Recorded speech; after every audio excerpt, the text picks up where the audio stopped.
아멘. 이르되 큰 은총을 받은 사람이여 두려워하지 말라. 평안하라. 강건하라. 강건하라. 그가 이같이 내게 말하매 내가 곧 힘이 나서 이르되 내 주께서 나를 강건하게 하셨사오니 말씀하옵소서. 다니엘 10장 19절 말씀. 아멘. 우리 같이 한번 음성해 볼까요? 시작. 이르되 큰 은총을 받은 사람이여 두려워하지 말라. 평안하라. 강건하라. 강건하라. 그가 이같이 내게 말하매 내가 곧 힘이 나서 이르되 내 주께서 나를 강건하게 하셨사오니 말씀하옵소서. 다니엘 10장 19절 말씀. 아멘. 자, 우리는 어제까지 제가 너무 죄송한데 제가 이게 혀가 좀 혓바늘이 나가지고 발음이 정확하지가 않을 수 있습니다. 그래서 좀 이해해 주십시오. 우리는 어제까지 그 4장을 살펴보았고요. 자, 오늘부터서는 이제 5장으로 오게 됩니다. 그 5장은 옆에 그 큐티책이 써보실 수 있으면 좋은데 5장의 전반적인 주제는 하나님의 이스라엘 백성을 향한 심판의 당위성을 역설하고 있는 그런 본문이에요. 근데 우리가 이 하나님의 심판의 당위성 하면 사실 매우 건조하고 사실 푸석푸석하잖아요. 네가 왜 이렇게 혼남을 당해야 되는지, 하나님이 이렇게 진노하시고 분노하시는지 이런 이유 때문이야 라고 그렇게 이야기하는 것 사실은 누가 듣기 좋아하겠습니까? 그런데 4장에 보면 지금 예레미야의 감정선이 어땠어요? 슬프다, 눈물이 난다, 통곡하고 애곡하는 심정으로 이스라엘 백성을 향해, 예루살렘 주민들을 향하여 지금 하나님의 신탁, 그 계시를 선포하고 있는 그런 감정선이거든요. 그러니까 주제와 내용은 상당히 건조하고 듣기 싫은 내용일 수 있겠지만 요거 잘못해서 요런 이유로 하나님이 우리 백성을 지금 심판하려고 결단하셨구나 라는 내용이지만 사실 상당히 울먹이면서 내가 왜 너를 이렇게 혼내킬 수밖에 없는지, 그 감정선을 가지고 지금 이스라엘 백성에게 예레미야의 입술을 통하여 이야기하고 있다라는 것. 그래서 이게 깨어있는 자식은요, 부모가 사랑의 매를 들을 때에 이게 부모님이, 어머니 아버지가 나를 미워해서 지금 때리시는 것이 아니고 이거는 내가 진짜 고쳐야 되기 때문에, 이거는 내가 정말 깨닫고 반성하고 회개해야 되기 때문에 어머니 아버지가 지금 나에게 원하지도 않는 저런 사랑의 외톨이를, 종아리를 거두라고 그래가지고 저렇게 치시는구나 라는 것을 빨리 깨닫고 나의 존재에 대한 부정이 아니라 나를 더욱 사랑하시기 때문에 지금 이러한 말씀을 하시는구나라는 것을 우리가 깨달아야 됩니다. 사실 저는 이렇게 설교하면서 저희 애들 얘기, 아내 얘기 잘 안 하려고 그러거든요. 왜냐하면 예전에 어떤 세미나를 갔는데 그분이 개척교회 목사님 아들 출신의 목사님이셔가지고 그분이 자기 아버지가 설교할 때 자기의 허물과 자기 어렸을 때부터 잘못했던 거를 설교 시간에 다 얘기를 하니까 그게 그렇게 상처가 됐다고 그래가지고 나는 절대 우리 가정사라든지 애들 얘기는 하지 말아야 되겠다 이런 생각을 했는데, 제가 어제도 저희 애를 이렇게 매를 들었어요. 그래서 손바닥 맴매를 좀 했는데 참 그거 맴매하는 것도, 맴매를 하면서도 이렇게 손바닥에 바닥을 쳐야 되는데 이 마디를 쳐가지고 소리가 뼈마다 뼈를 친 소리가 나면요, 이게 부모 마음이 정말 찢어집니다. 그리고 행여나 괜히 잘못되는 거 아닌가. 여러분, 사실은 심판의 당위성을 이야기하는데 하나님이 이렇게 두려운 분이시고 하나님이 이렇게 진노가 크신 분입니다.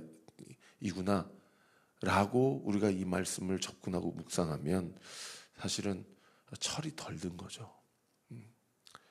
정말 그리스도인으로서 성숙한 철든 성도는 하나님이 이 말씀하셨을 때 그분의 마음이 얼마나 찢어지셨을까 라는 것을 생각을 해본다면 사실 그 마음으로 여러분들이 이 말씀을 왜냐하면 지금 같은 맥락이 24장, 25장까지 기록됩니다. 그 이후로는 이제 예레미야의 자신의 개인적인 삶의 사역의 이야기를 기록하고 있는 본문이거든요. 그러니까 사실은 24장, 25장까지 묵상하실 때는요, 제가 방금 말씀드린 이 맥락과 이 관점으로 여러분의 마음, 우리의 마음에 찌꺼기 같은 죄악도 하나님이 다 들추시고 짚으시는 그 하나님의 마음을 온전히 채우라는 그런 예레미야의 묵상의 시간이 되시기를 우리 구주 예수 그리스도 이름으로 축원합니다. 여러분, 오늘 5장 1절부터 11절까지 말씀의 본문인데 하나님의 심판의 당위성을 오늘 본문에만 세 가지로 이야기를 하고 있습니다. 첫 번째는 의인이 없되 한 사람도 없다라고 이야기하기 때문이에요. 한 2주 전 주일 말씀에서 제가 이 말씀 여러분에게 짚어드렸던 것이 기억나는데 1절 말씀 우리 같이 한번 읽어보십시다. 시작. 너희는 예루살렘 거리로 빨리 다니며 그 넓은 거리에서 찾아보고 알라. 너희가 만일 정의를 행하며 진리를 구하는 자를 한 사람이라도 찾으면 내가 이 성읍을 용서하리라. 2주 전에 제가 이 말씀 1장부터 끝장까지 예레미야의 가장 유명한 말씀들을 한 6가지 짚어드리면서 그때 인용했던 말씀 중에 한 말씀인 거 기억나실 것입니다. 성경을 많이 읽으신 성도님이라면 이 1절 말씀을 읽는 순간 창세기 18장의 사건이 생각나실 거예요. 하나님께서 아브라함을 통하여 내가 소돔과 고모라 성을 심판하기로 결단했는데 그 성 안에 너의 조카 롯이 있지 않느냐. 50명이라도 있으면 내가 내 결단을 거두겠다라고 했을 때 그 50명이 10명까지 떨어졌고 아브라함은 그래도 10명은 있겠지 라고 가서 보니까 10명은커녕 사실은 롯도 정말 아브라함이 아니었으면 하나님이 보내신 천사가 아니었으면은 사실 그 성읍에서 구원받기 어려운 그런 지경에 이른. 그런데 그때는 그래도 10명이었잖아요. 오늘 본문은 뭐라고 얘기합니까? 한 사람이라도 찾으면 내가 나의 이 심판에 대한 결의를 거두겠다. 그것은 뒤집어서 얘기하면 무슨 얘기예요? 한 사람도 없다는 얘기죠. 여러분, 하나님이 심판의 당위성을 이야기했을 때 첫 번째 그 이유가 의인이 없되 한 사람도 없다라는 것을 오늘 이 아침에 나에게 주신 말씀으로 치환하여 적용한다면 어떻게 우리가 나에게 적용해 볼 수 있습니까? 내 마음에 전적 부패한 우리의 영적 실존을 주님 앞에 인정해야 된다는 겁니다. 우리의 마음 가운데 하나님 보시기에 선한 마음은 한 가닥도 없다라는 것. 그래서 제가 늘 말씀드리지만은 나는 100% 죄인입니다. 그리고 그 에스겔 말씀에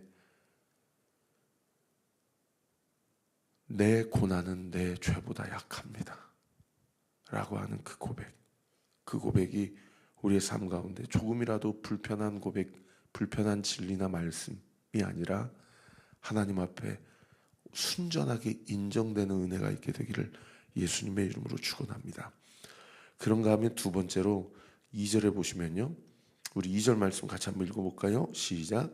그들이 여호와께서 살아계심을 두고 맹세할지라도 실상은 거짓 맹세다. 그러니까 지난 주일 말씀의 두 가지 맥락. 첫 번째는 진실한 컨페션, 진실한 자백과 고백이 있어야 된다. 두 번째는 그 고백과 자백에 합당한 회개의 열매를 맺어야 된다 라는 두 가지 영적 원리의 관점에서 보면 여러분, 이 하나님의 심판의 당위성과 관련된 두 번째 이유, 그들이 맹세는 하지만 실상은 거짓 맹세다라는 것은 무엇을 얘기합니까? 말은 잘하는데, 고백은 하는데 그 말과 고백에 합당한 회개의 열매가 구체적인 실천 가운데 없다라는 것을 이야기하는 거죠. 여러분, 이것을 우리에게 적용하면 어떻게 해야 됩니까? 우리가 삶이 바뀌어야 된다라는 거예요. 구체적인 삶의 고백과 실천이 있어야 된다라는 거죠. 우리 교회가 커지고 사람이 많아지면 많은 사람에 대한 판단과 평가가 내 의지와 상관없이 우리 스스로에게 있을 수 있어요. 그리고 우리는 가정 안에서도 그런 부분들이 있고요. 그죠? 그럴 때 우리가 무엇을 먼저 결단하고 구체적인 회개의 열매를 맺어야 됩니까? 아까 말씀드린 나의 죄를 볼 줄 알아야 돼요. 그리고 심지어 이 사람의 죄도 나의 죄로 여기는 그런 영적인 습관과 태도가 우리 가운데 있어야 된다는 겁니다. 지난 주일날 제가 설교했죠. 그러한 고백을 찬양팀 영적 훈련할 때 나누었더니, 아니, 이 사람의 죄가 어떻게 내 죄입니까? 이 사람이 지각한 거 왜 내가 잘못한 겁니까? 이 사람이 콘테 준비 안 해온 거 왜 내가 잘못한 겁니까? 사실 인정이 되지 않습니다 라고 얘기했던 그 한 친구의 고백이 참 진솔한 고백으로 저는 들렸고, 그것이 나의 연약함으로, 그래서 그 사람의 연약함을 나의 연약함으로 여기고 내가 그 사람을 도와야 되겠다라는 마음의 태도로 바뀌어지기 위해서 함께 기도하는 공동체. 여러분, 이것이 하나님이 우리 온리교회에게 주신 공동체로서의 사명, 부르심이라는 겁니다. 우리 각 등대 모임이 서로 부정적인 이야기를 하고 자기 판단을 서로 이야기하는 수준을 뛰어넘어서서 나의 연약함을 나눌 때에 누구도 나를 판단하지 않고 나의 연약함을 채워주고 덮어주고 보듬어준다라는 믿음. 그리고 우리는 주 안에서 한 가족이고 영적 공동체라는 믿음. 이런 영적인 선순환이 우리 온리교회 가운데 온전히 뿌리내리기를 정말 간절히 바랍니다. 우리가 그렇게 개척 멤버로서 이 교회를 함께 세워가십시다. 세 번째는 5절 말씀에 보시면요, 제가 읽어드릴게요. 내가 지도자들에게 가서 그들에게 말하리라. 그들은 여호와의 길, 자기 하나님의 법을 안다 하였더니 그들도 일제히 멍에를 꺾고 결박을 끊은지라. 하나님께서 주신 영적 안전장치를 끊어버린 거예요.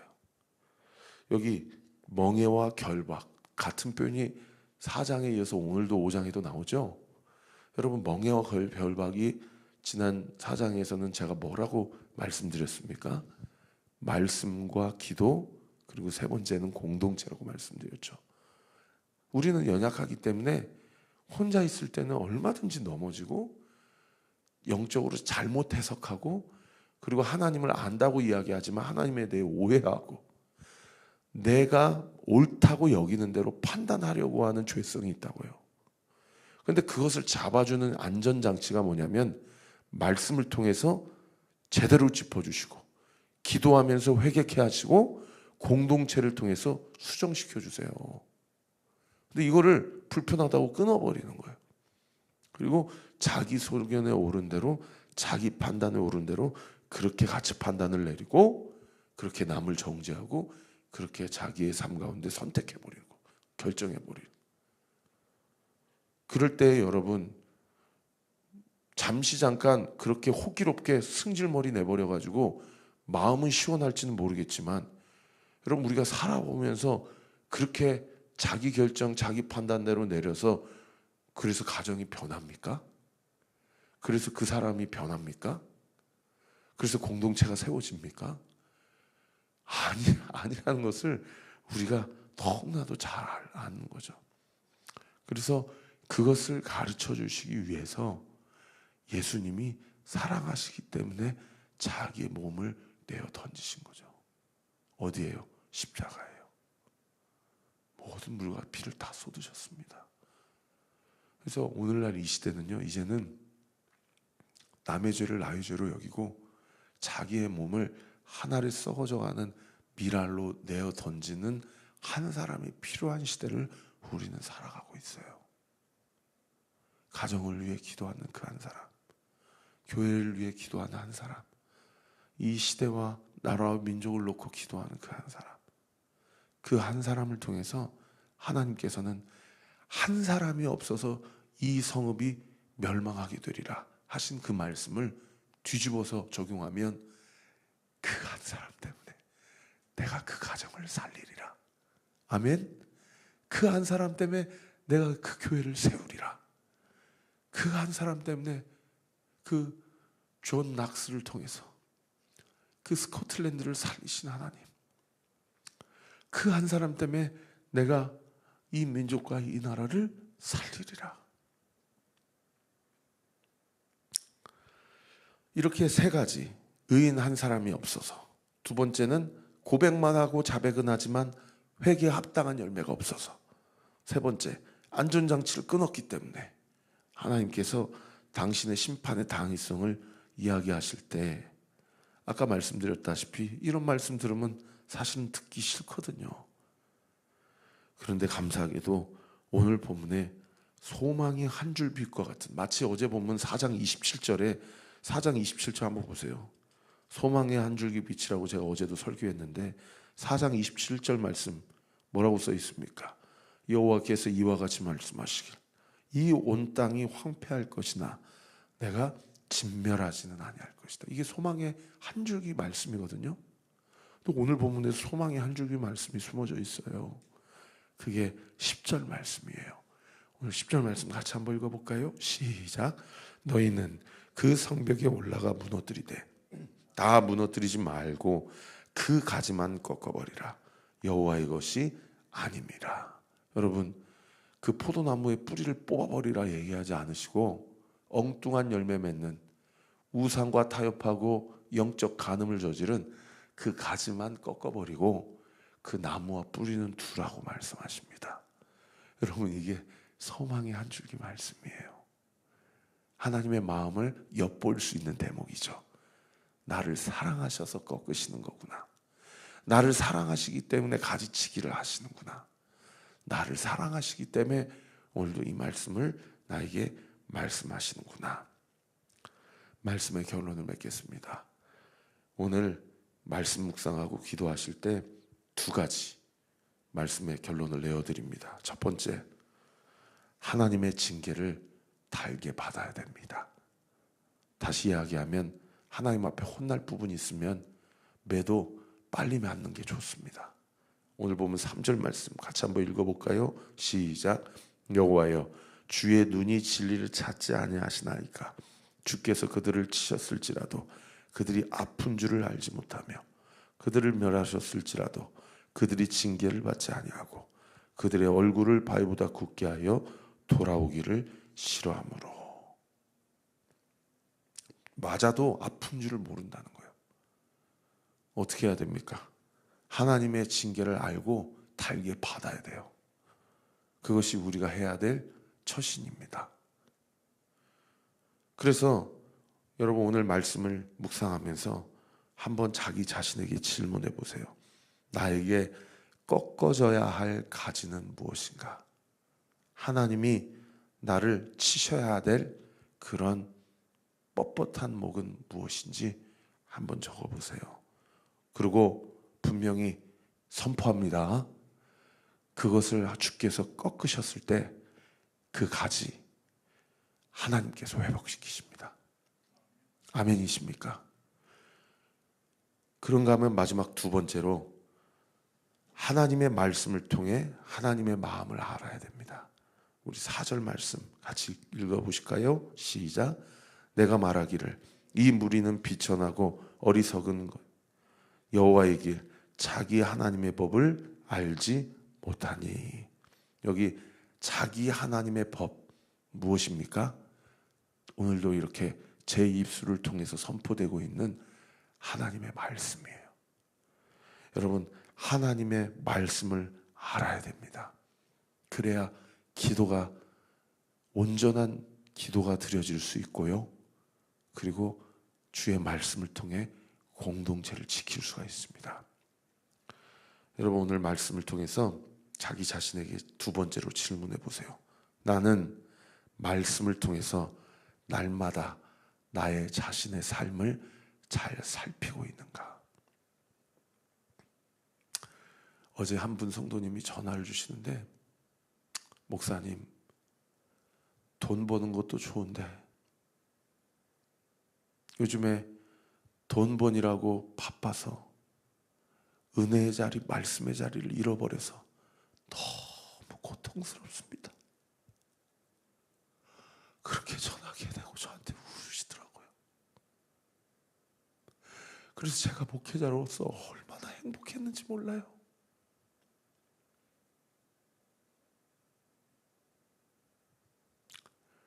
여러분, 말씀을 통해 자기의 영적인 상태를 잘 살피십시오. 그리고 뭔가 문제가 있구나 라고 하면 저의 전화만 기다리지 말고 저한테 전화를 하세요.